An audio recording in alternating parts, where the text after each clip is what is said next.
JTBC가 이진관 재판부의 판결문을 확인했습니다. 12.3 비상계엄이 내란이고 친위 쿠데타로 규정한 그 판결문은 조만간 지기현 재판부의 증거로 제출됩니다.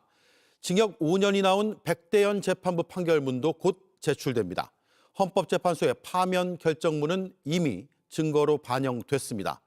이 판결문들의 공통점, 국헌 문란 목적의 계엄이었고 메시지 계엄, 계몽령 같은 건 존재할 수 없다고 꼬집고 있다는 점입니다.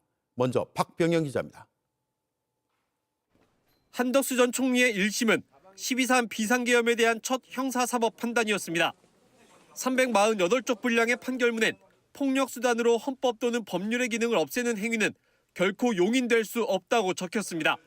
윤석열이 2024년 12월 3일 비상계엄을 선포하고 위헌 위법한 포고령을 발령하며 국회 중앙선관위 등을 점거, 출입 통제하거나 압수수색한 행위는 앞서 본 바와 같이 형법 87조에서 정하는 내란 행위에 해당합니다.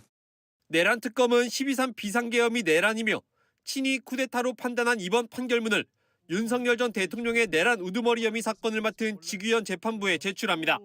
한덕수 전 총리 판결문은 12.3 비상계엄을 내란으로 본 첫 사법 판단이자 내란 우두머리 혐의를 뒷받침할 주요 증거입니다.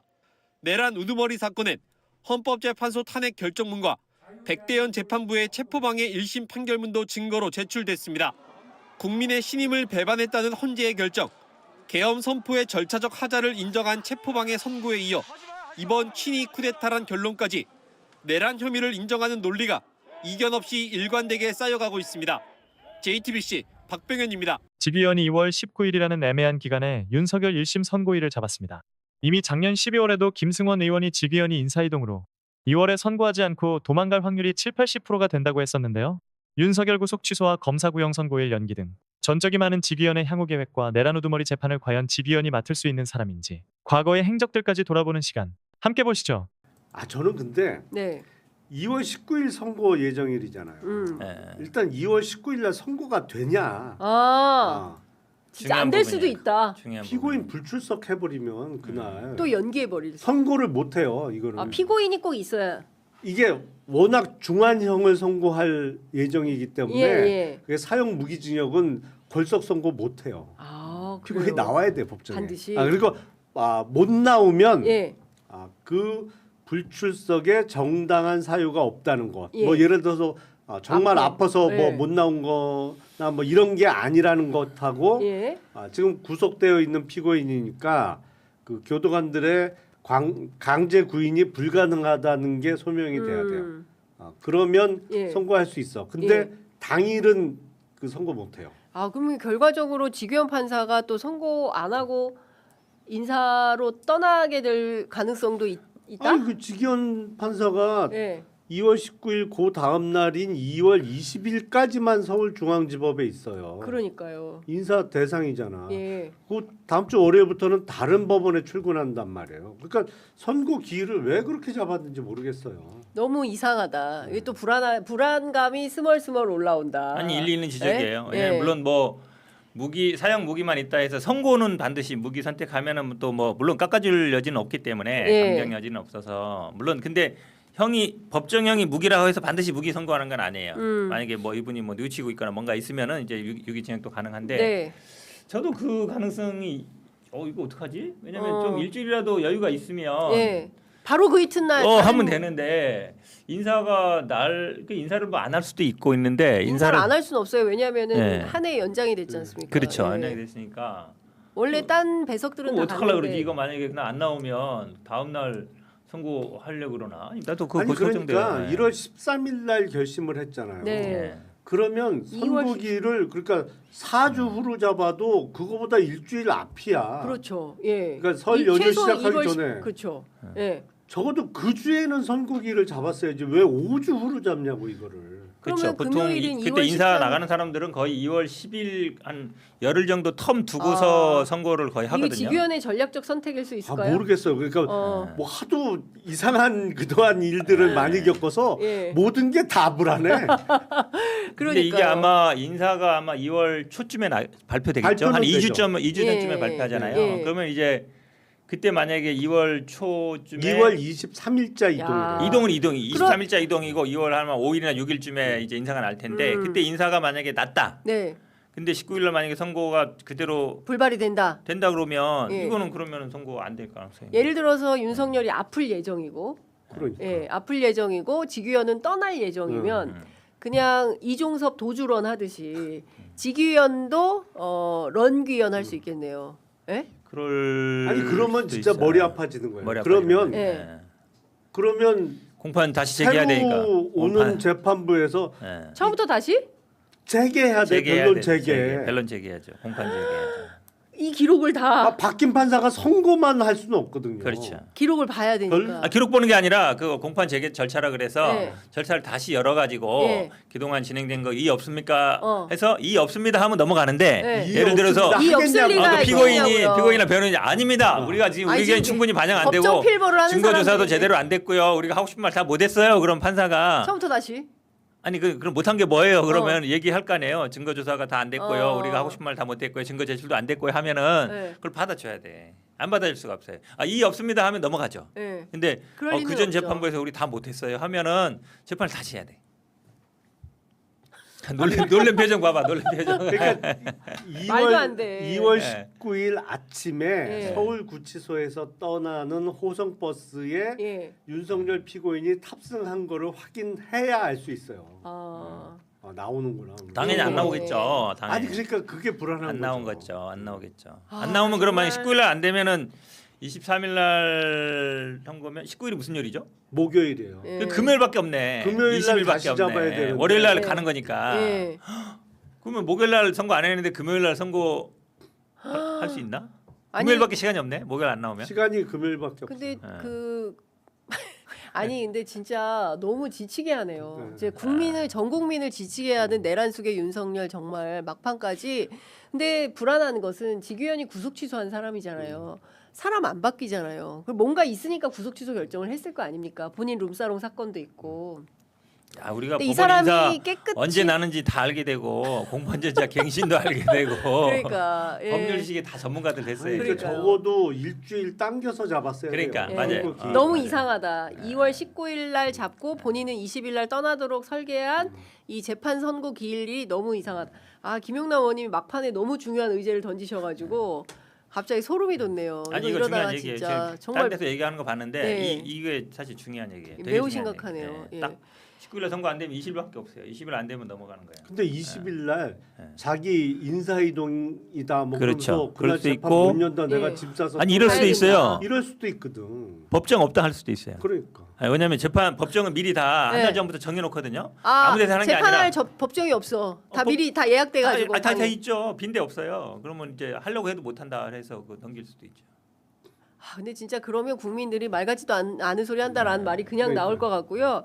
이 엄중하고 이 위중한 역사적 재판을 이런 식으로 해? 이거는 또 다른 꼼수가 있어라는 비판에 그러면 반드시 무기 안 하고 유기징역 선고하려고 그렇게 잡았나? 현 변호사님 유기징역. 아니 왜냐면 유기징역이 아까 말처럼 가능하지가 않잖아요. 아니 말씀드렸잖아요. 예. 사형 무기는 법정형이고 네. 그 안에서 이제 처단형인데 선고할 때는 예. 그 안에서 가감을 하는 거기 때문에 네. 감형 요소가 있다 그러면 형량 그러니까 법정의 무기라 있어도 깎아서 유기징역 할 수 있다니까요.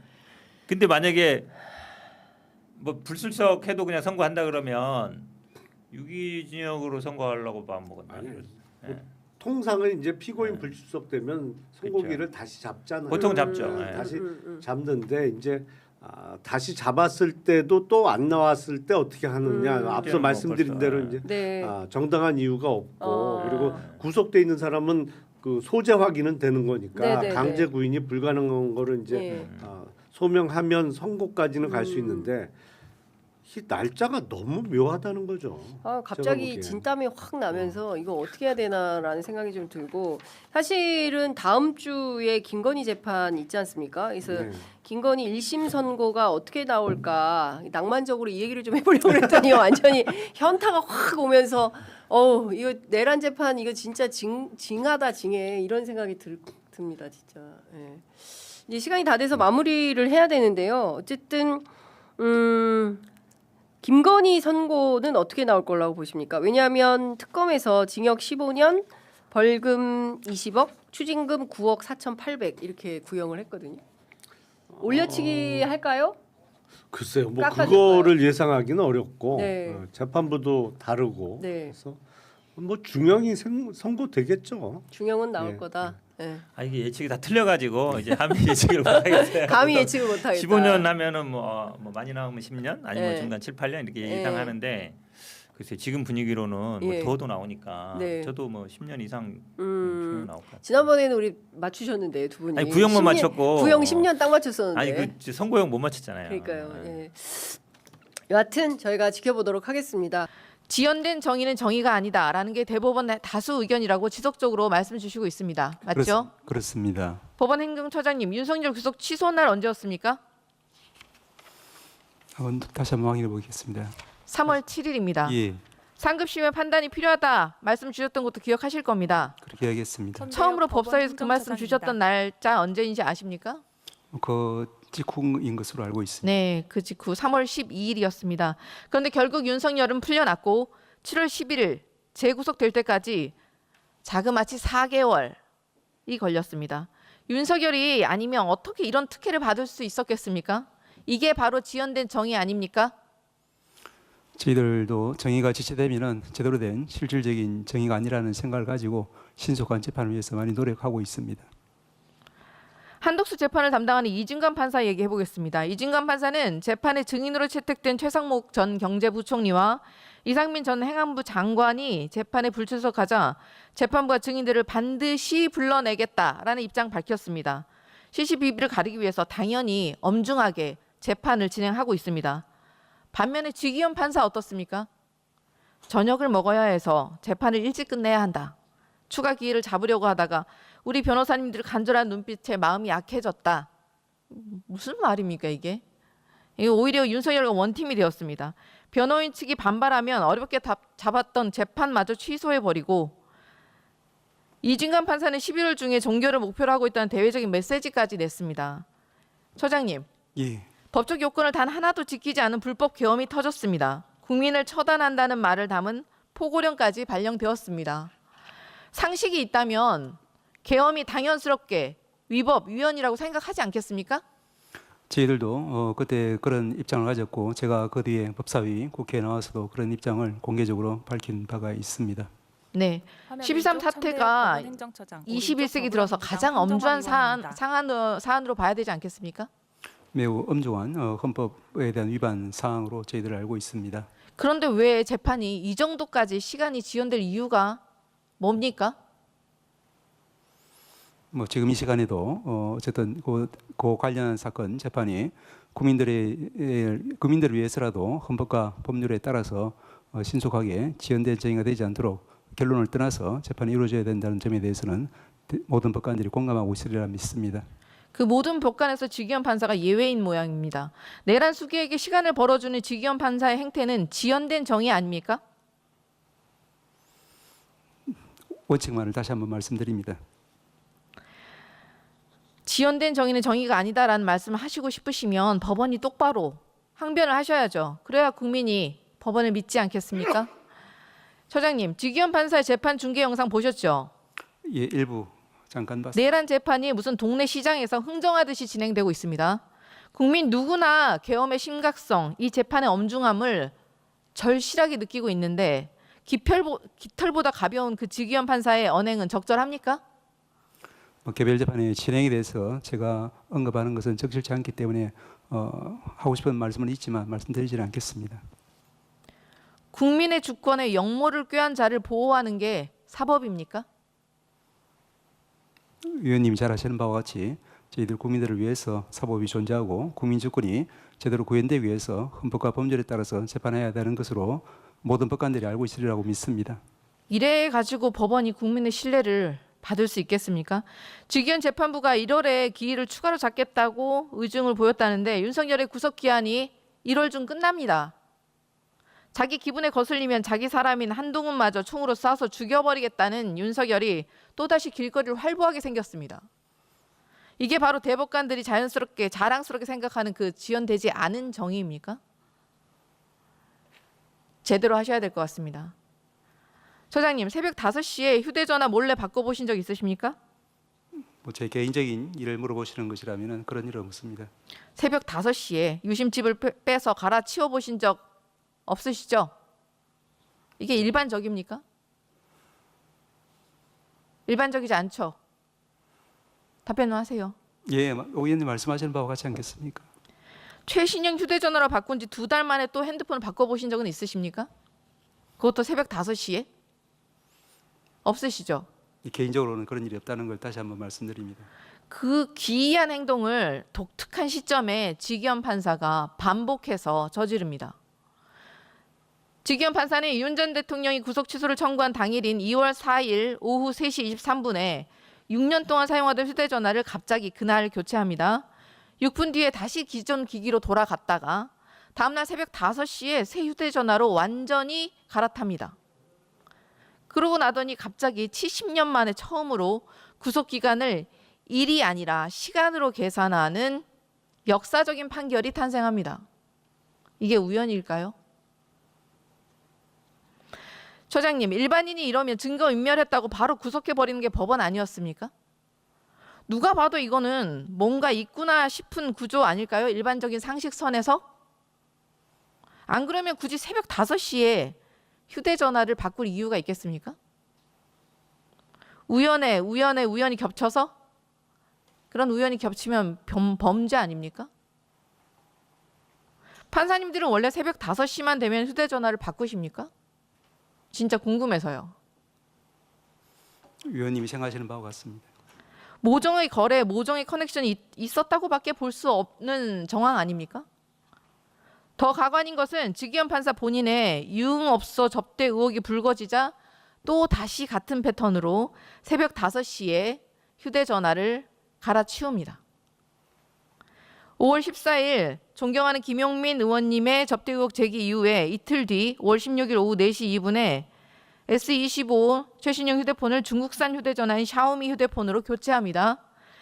직위원 판사는 이번에도 5분 뒤 다시 기존 기기로 바꿨다가 이틀 뒤인 5월 18일 새벽 5시 19분에 샤오미 휴대전화로 최종 교체를 합니다. 이 패턴은 도대체 무엇인지 너무 궁금하지 않습니까? 저라면 매우 궁금할 것 같습니다. 천대엽 처장님, 예, 직위원 판사에게 휴대전화 왜 바꿨는지 확인하셨습니까? 하지 않았습니다. 계속 논란이 되고 있는데 왜 하지 않으셨습니까? 아시다시피 저희 사법 행정 이 개인의 사생활에 대해서 관여하게 되면은 그 자체가 좀 문제가 될 수 있기 때문에 저희들이 그 부분에 대해서 다른 절차를 통하지 않고서 저희들이 직접 개입하는 것은 문제가 있다고 생각합니다. 개인적으로는 궁금하지 않으십니까? 계속 논란이 되고 있는데 당연히 뭐 개인적으로든 공적으로든 확인을 하셔야 되는 거 아닙니까? 직위원 판사가 이 부분에 대해서 뭐라고 답변을 냈던가요? 뭐 저는 개인적으로는 아는 바가 없습니다. 왜 하필 새벽 5시에 기존에 쓰던 이 전화기들은 다 기기는 어떻게 했을지 너무 궁금한데 왜 확인을 안 하십니까? 처장님 계속해서 반복해서 말씀하신 게 지연된 정의는 정의가 아니다. 말만 하지 말고 행동으로 보여주셔야 하지 않겠습니까? 지금 말씀하시는 게 정말 정의라고 생각하십니까? 위원님 말씀하신 정의의 어떤 기본 원칙에 대해서는 제가 깊이 공감한다는 말씀을 드렸습니다. 그리고 해당 재판부도 국민이 지켜보고 있는 중요한 재판이라서 인사의 동전에 반드시 처리한다는 입장을 누누이 밝힌 바 있는 것으로 알고 저희들도 그렇게 믿고 지켜보고 있습니다. 직위원 판사에게 겹겹이 의혹이 쌓여가고 있습니다. 왜 지연된 정의의 표본이 직위원 판사가 되어가고 있는데 법원에서는 조치하고 있는 게 없습니까?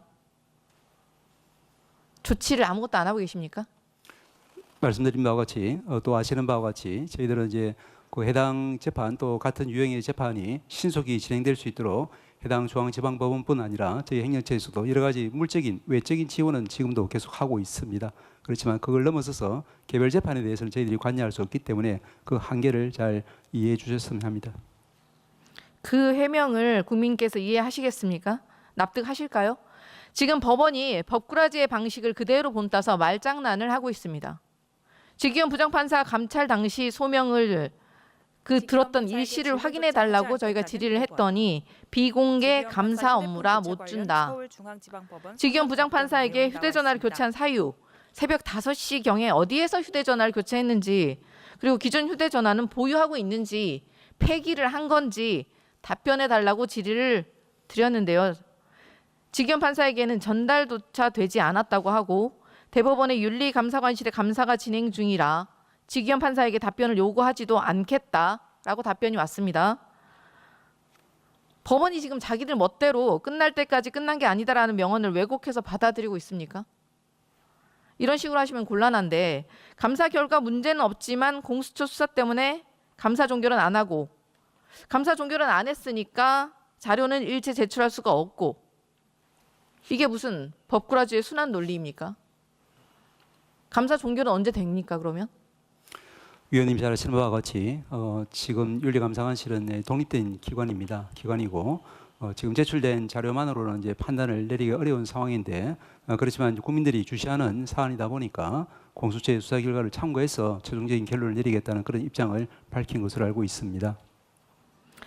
그러면 오동훈 공수처장님 질의드리겠습니다. 내란 속에 단 한 명만을 위해서 사법제도의 틀 자체를 지금 변화시켜버리는 구속 취소가 신청됐던 날 갑자기 휴대전화 바꿉니다. 이건 누가 봐도 이상하지 않습니까? 네, 그런 부분에 대해서 주시하고 또 우리 지금 지기현 부장에 대한 수사에 하면서 참고하면서 수사하고 있습니다. 2달 만에 접대 의혹이 터지다 또 휴대전화를 또 갈아치우고 고위공직자 범죄수사처장 예단해서는 안 되겠지만 뭔가 찔리는 게 있는 게 분명하다라는 정황상 그런 누구나 합리적인 추론이 가능한데요. 새벽 5시 너무나도 이상한 행동 패턴 아닙니까? 피의자가 지금 범죄 혐의 모두 부정하고 있고 의혹 시점마다 새벽에 일어나서 휴대전화를 갈아치운 상황이 발생했습니다. 통상적으로는 이런 걸 증거인멸이라고 부르지 않습니까? 그리고 증거인멸이라 판단되면 구속영장 발부 안 됩니까? 위원님 말씀 유념해서 저희들 수사하면서 그런 부분 주시하겠습니다. 유독 지기현 판사에게는 영장 발부가 참 박절한 것 같습니다. 공수처 입장에서는 당연히 영장 청구했을 것 같습니다. 법원은 어떻게 판단했습니까? 수사 진행되고 있는 부분에 대해서 제가 좀 자세히 말씀드릴 수 없음을 좀 양해해 주시기 바랍니다. 발언 시간이 초과되어 마이크가 꺼진 상태입니다.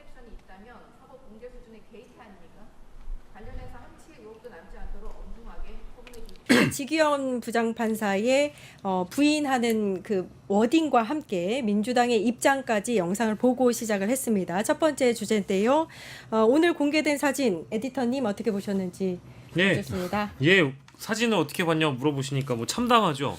예, 그리고 오늘 오전에 사실은 뭐 다들 보셨겠습니다만은 평소에 삼겹살과 소맥을 드시는 분이고 그마저도 사실 접대를 해주는 사람이 없다라는 얘기 아니었습니까? 네. 그리고 이게 저는 사실 조금 해명을 하거나 설명을 하는 과정에 어떤 단어를 쓰는지를 보면 이분의 심리가 어떤지 예측도 가능한데 이분이 의혹 제기 내용은 사실이 아니라고 밝혔지만 그런 곳에 가서 접대 받을 생각도 해본 적이 없다. 그렇게 워딩을 했죠. 라고 얘기를 했어요. 네. 그러니까 저는 이게 약간 좀 이상했거든요.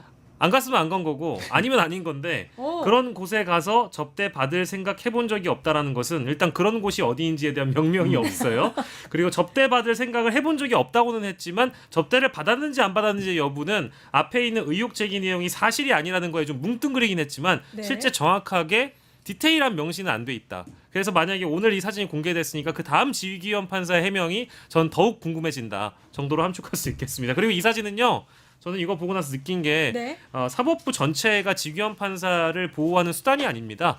오늘 뭐 이제 대법 쪽에서 이 현장에 감찰 나갔다라는 단독 보도가 있었던 걸로 알고 있거든요. 네. TV조선 보도로 제 기억을 하는데 그 이후에 사법부가 확인을 해보니까 아무 문제가 없다라는 식의 답변이 안 나오길 바랍니다.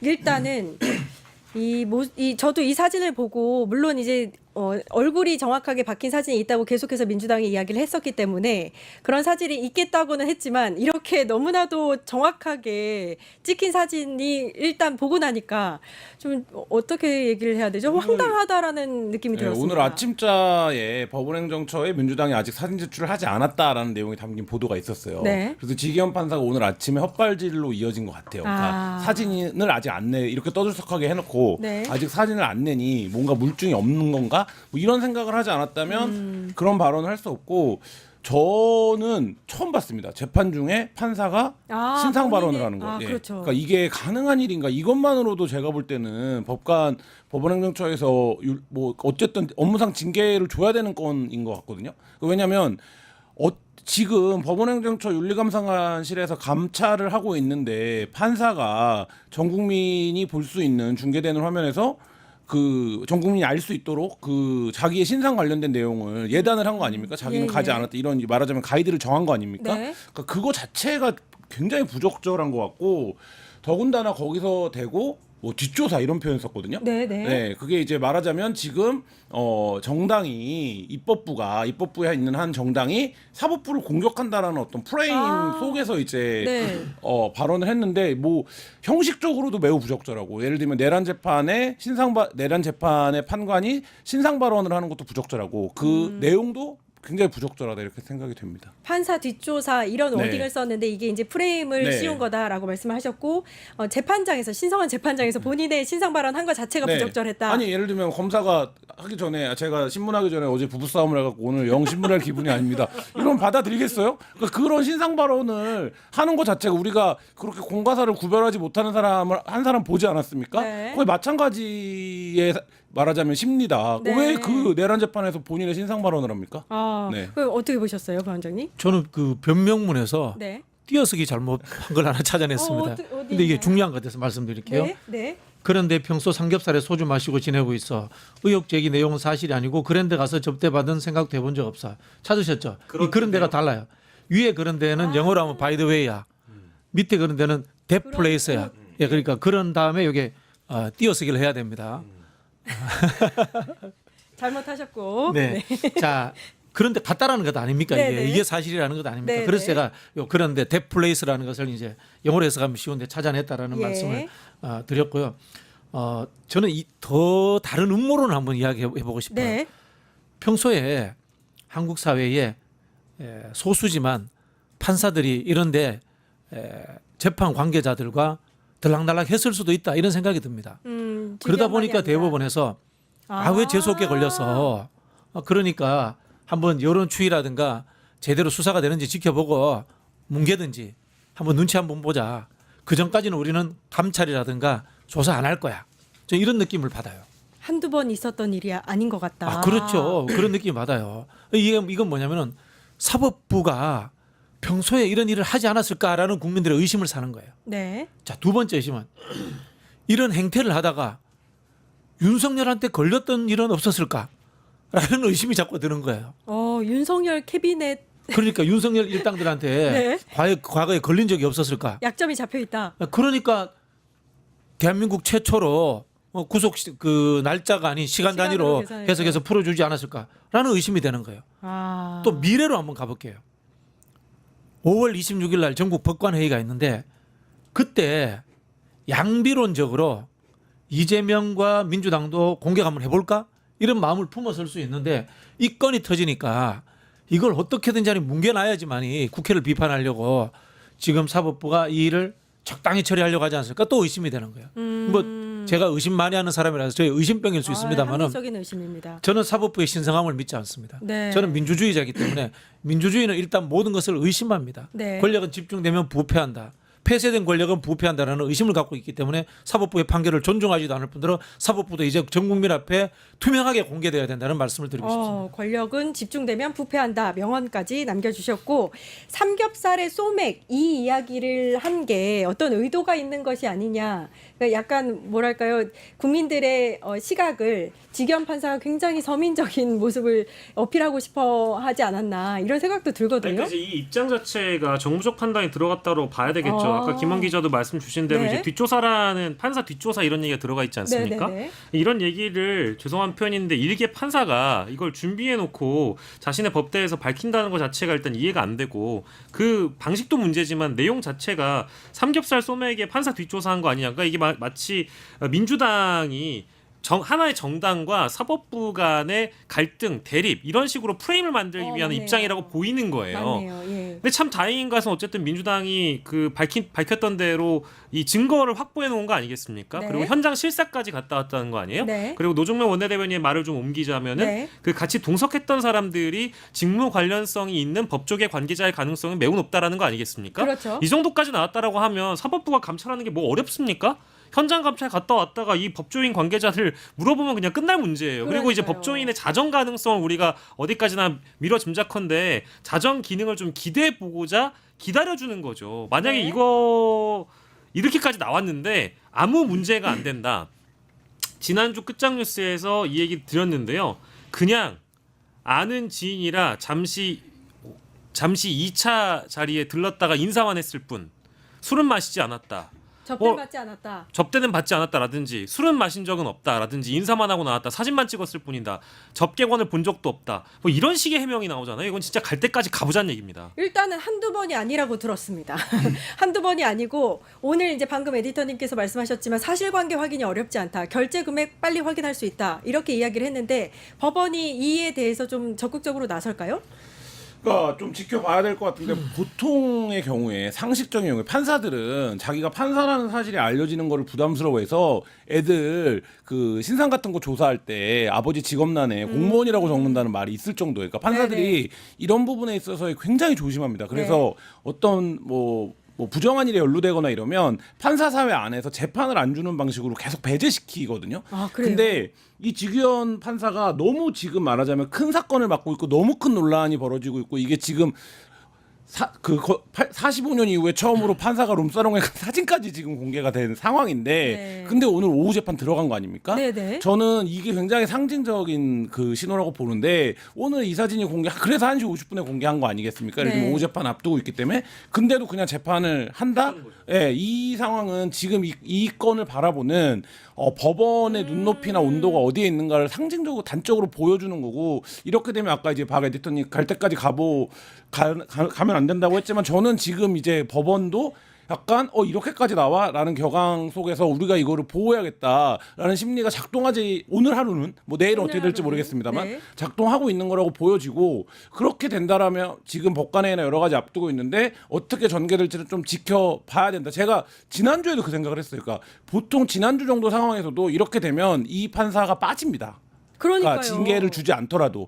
근데 지금은 그게 아니라 사진까지 공개됐는데도 오후 재판을 속개했다. 이거는 굉장히 좀 단적인 시그널로 봐야 된다 이런 생각이 듭니다. 저도 되게 네네네 그러니까 말씀하세요. 이게 이제 일부의 그 양심의 목소리. 그러니까 네. 우리가 계엄의 밤 때부터 쭉 지켜봤습니다만은 조직이나 기관이나 이제 이런 데는 아주 뭐랄까 전폭적으로 내란 세력에 딱 붙어가지고 움직였습니다만 일부에서 그 명령과 부당한 지시에 불응했던 사람들이 있었잖아요. 네. 근데 이번에도 조희대 대법원장이 사실상의 선거 개입을 하고 네. 사법 쿠데타를 일으켰을 때 어땠습니까? 일부 판사들이 전국 각지에서 내부망에 글을 올려서 이건 잘못했다라고 비판을 하잖아요. 네. 그러면서 어쨌든 파기환송심의 날짜가 뒤로 밀리거나 이번 선거가 원활하게 좀 치러질 수 있도록 길이 열어진 거거든요. 네. 근데 이번 경우에도 마찬가지인데 전국 법관 대표회의가 26일에 열리잖아요. 네. 그때 어차피 조희대 대법원장의 문제가 다뤄질 거란 말이에요. 네. 분명히 그럴 거 아니겠습니까? 네. 근데 이 지규현 판사의 문제는 그럼 안 다뤄질까요?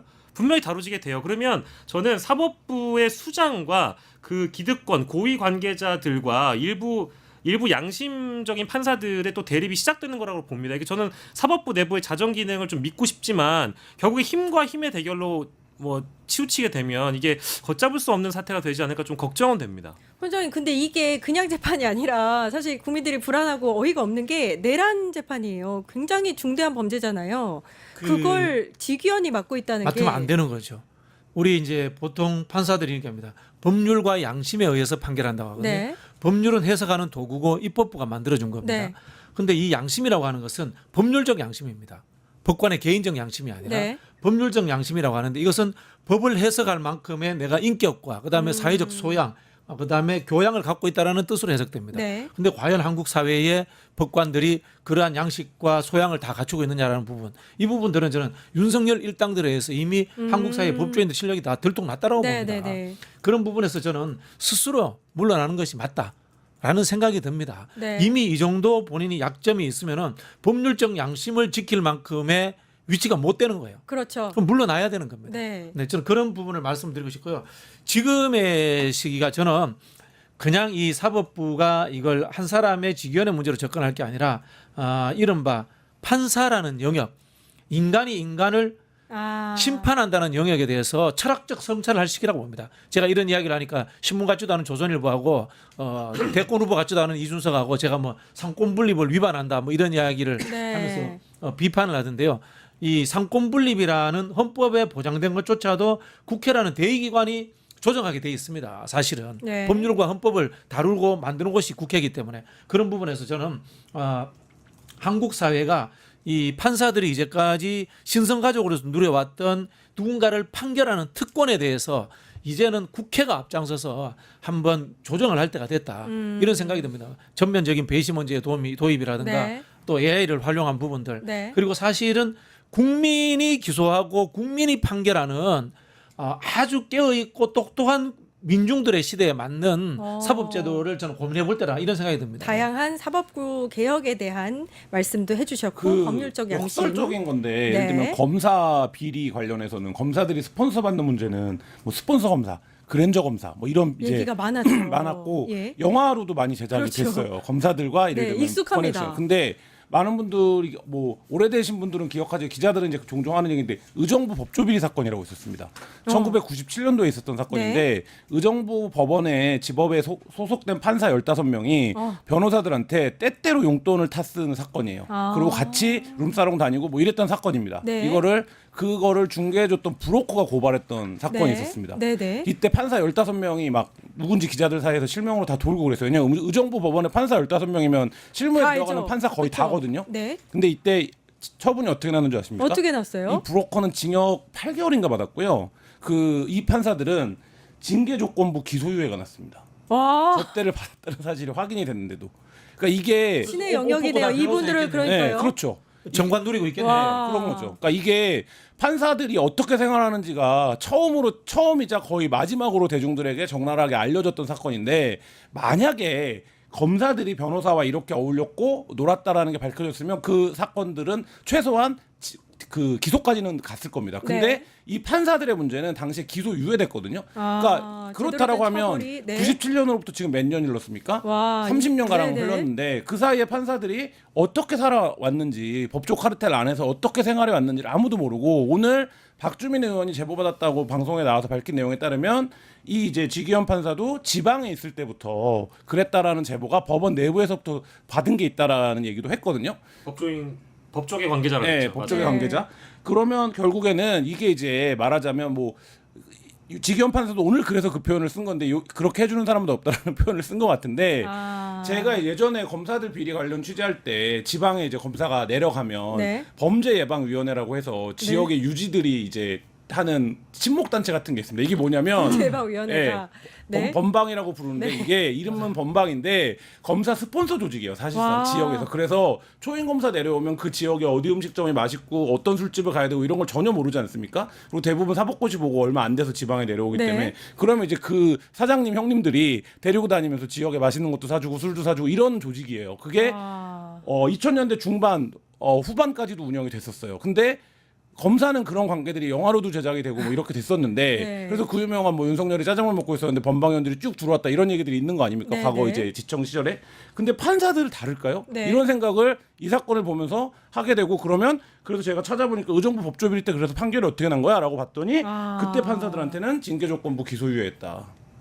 기소조차 하지 이게 않았다. 하나의 게이트가 돼서 사법부 개혁까지 이어졌으면 하는 그런 바람에서 주제 이제 첫 번째는 문을 닫고요. 잠시. 지기현 판사가 문제인데 네. 지기현 판사가 약속을 지키질 않으니까 원래는 12월까지 마무리를 하겠다고 그렇습니다. 했다가 네, 이게 이제 1월로 넘어간 상태고 그래도 2월 그 인사 전에는 마무리하지 않겠냐라는 기대는 있는데 이게 어떻게 될지 그게 제일 불안한 거예요 지금. 근데 또 병합을 시키겠다는 거 아니겠습니까? 그러니까요. 저희는 원래부터 처음부터. 윤석열, 네. 김용현, 네. 그다음에 뭐 이상민, 이상민. 그다음에 군인들에 대한 박한수라든가 예. 조지호, 경찰 예. 다 병합을 해서 한꺼번에 재판을 그렇습니다. 하고 특별한 것만 그때는 잠깐 분리할 수 있거든요. 네. 분리해서 하면 예. 재판도 효율적이고 빠르게 진행될 수 있는데 지금 다 따로 한 거 아닙니까? 여태까지 따로 했죠. 다 따로 했다가 이제 와서 저희가 예상한 대로 이제 와서 이걸 병합을 시키겠다는 거 아닙니까? 그건 어떤 의도라고 봐야 됩니까? 직위원의 의도는 뭡니까? 지연책이죠. 지연책이다. 직위원은 지연책 아닙니까? 그러면 윤석열 때 나와서 증언한 사람들의 증언을 또 병합시킨 사람들한테 또 들어야 돼요? 또 불러줘야 되거든요. 야 이거 이렇게 얘기했어. 그럼 거기서 또 반박하고 그러면 예. 또 반대 논리도 또 들어야 되고 예. 이걸 어떻게 1월달 안에 다 마무리가 끝내서 안 된다고 봐야 되겠네요. 1월 달 안에. 저는 안 된다고 봅니다. 뭐 어떻게 하려는 거예요? 또 직위원이 뭐 강단 있게 재판을 쭉쭉 밀고 나가는 것도 아니고 아유 뭐 왜 그러세요 변호사님 뭐 밥만 밥때만 되면 뭐 화내시더라 이런 판사가 어떻게 이 병합에 더 많은 문제를 제기할 텐데 네. 그걸 어떻게 끌고 저는 못 나간다라고 보고 만약에 내란 전담 재판부 만들고 김용희 의원이라든가 윤석열 측에서 위헌법률 심판 제청하면 네. 저는 덜컥 받아들일 거라고 직위원 판사가 예. 생각이 되고 그러면 예. 그 헌법재판소로 가지 않습니까? 예. 물론 이제 법률적인 논쟁이기 때문에 2개월 안에는 결론이 날 것 같은데 예. 직위원이 저는 2월달에 인사이동으로 도망갈 것 같습니다. 아, 이거 선고하지 않고 예. 2월 달에 도망간다. 3년을 했거든요. 예. 도망가고 또 새로운 판사가 오면 예. 새 판사가 또 해야 되거든요. 저는 그러니까 그것까지도 지금 염려를 하고 있습니다. 직위원의 꼼수는 여기에 있다. 예, 도망가. 걔 안 쓰고 갈 가능성이 많습니다. 선고 안 하고 갈 가능성이 지금 제가 볼 땐 70-80% 됩니다. 70-80%는 직위원 선고 안 하고 네, 네. 도망간다. 네. 도주 직위원. 도주죠. 예. 도망가는 거죠. 예. 예. 근데 아, 그 재판 해놓은 거 보면 다 이제 그 기록으로 조서로 다 남게 되는데 그 조서를 보면 네. 후임 판사가 얼마나 기가 차겠습니까? 거기 별의별 내용들이 다 있고 막 네. 변호사들이 특검을 모욕하지 않나 예. 증인들한테 막 협박하지 않나 그렇습니다. 그런 것들이 공판 조서에 다 예. 기재된 거 보면 예. 또 기재가 안 돼도 문제거든요. 예. 또 기재 안 되면 또 윤석열 변호사들은 왜 이거 기재 안 돼 있냐고 또 따지겠죠. 또 따집니다. 그럼 예. 공판 조서가 또 무효가 될 수 있습니다. 그럼 그 또 다시 해야 돼요. 그러니까 저도 막 도대체 말하면서 막 화가 나네. 열이 혈압이 받는데 오르네. 예. 그렇게 한 게 예. 제대로 기재 안 돼 있으면 또 그거 갖고 또 시비 걸면 공판 예. 조서 무효가 될 수 있어요. 아, 큰일입니다. 지금 그 의원님 말씀하시는 내용을 종합해 보면 직위원 네. 판사의 재판은 내년 2월까지도 기대할 게 없고 그러면 내년 2월 말에 있을 법관 인사 이후에 새로운 판사가 와서 내란 재판을 다시 해야 된다는 얘기가 그럴 되는 가능성도 건데요. 7-80% 된다고 봅니다. 인사는 2월 10일 날 것이고 네. 내란 전담 설치법이 저희 12월 26일인가요? 예. 본회의 때 통과되면 윤석열 쪽에서 당연히 위헌법률 심판 제청을 할 테고 예. 저는 직위원이 받아들일 가능성이 매우 높다. 매우 높다. 예. 그리고 도망가고 예. 다만 이제 윤석열의 구속 기간은 정지가 되니까 네. 뭐 불구속으로 풀려날 염려는 없을 없다. 것 같은데 예. 그런 상황이다. 지연 상황이 도래할 것 같습니다. 예, 매우 심각한 상황이다라는 생각이 좀 들고요. 저희들도 조금 더 촉각을 곤두세워서 감시하도록 하겠습니다. 그러니까 지금 윤석열이라든가 이 내란범들의 재판을 많이 보도를 해주셔서 네. 국민들의 공분을 네.